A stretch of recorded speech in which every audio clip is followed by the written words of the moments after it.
Seven, 6, 5, 4, 3, 2, 1. You'll never have the sacred stone. Oh, this you crazy mother.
Ok, salut, aujourd'hui je vais parler d'un sujet qu'on certains amis ou ma famille m'a demandé à chaque fois, c'est comment en fait je trouve un endroit pour passer la nuit. Alors il se trouve qu'aujourd'hui, quand je fais cette vidéo, j'ai trouvé le meilleur endroit du monde où j'ai tout ce que j'ai besoin, et vraiment, mais tout, c'est-à-dire eau courante, douche, toilette, des arbres pour le hamac, un terrain plat, c'est la folie. J'ai même de l'électricité. Donc première chose que je fais, c'est j'évalue les distances entre où je suis et où je veux aller. Après, une fois que j'ai évalué cette distance, dans un rayon de 20 km autour de mon point de chute, je regarde les possibilités que j'ai pour dormir. Alors bien sûr, pendant le trajet, l'état de forme peut changer. Soit on peut être super en forme, soit on peut avoir un gros coup de fatigue.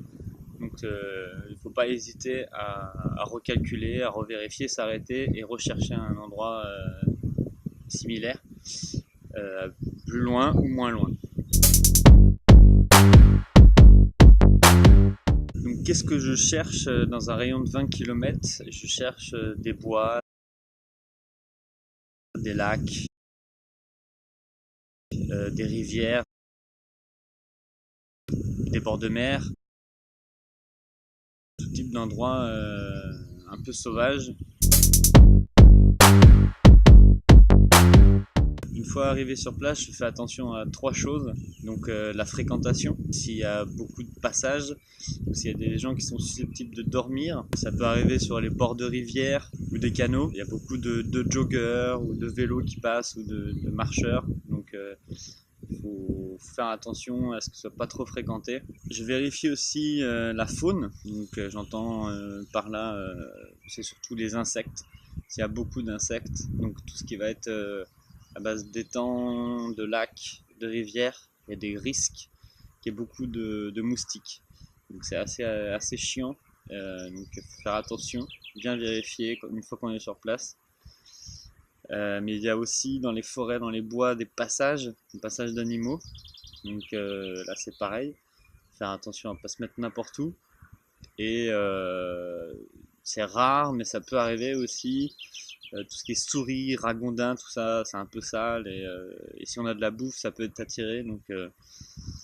Donc se méfier. La dernière chose que je vérifie, c'est la flore, donc tout ce qui va être herbe haute, impossible de poser une tente, dénivelé. Des fois on trouve par satellite des super endroits tout verts et au final c'est en pente. Je fais attention aussi aux orties, des fois il y a beaucoup d'orties là où je pose la tente. Et dans les bois, aux arbres qui sont susceptibles de tomber. Donc éviter de se mettre en dessous quoi, en gros, ça va.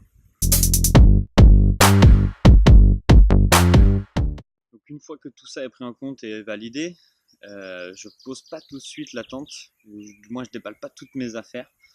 J'attends 1 heure ou 2 parce que les choses peuvent changer très vite en 1 heure ou 2.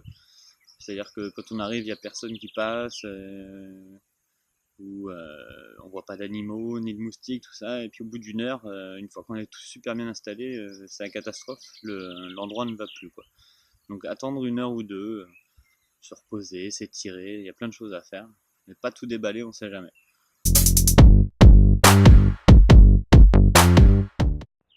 Donc maintenant que vous avez attendu 1 heure ou 2, que vous êtes bien sûr de votre endroit, avant de poser la tente, vérifiez le vent. C'est con aussi, mais l'ouverture de la tente, si vous le mettez face au vent, vous allez vous prendre des rafales et c'est assez chiant.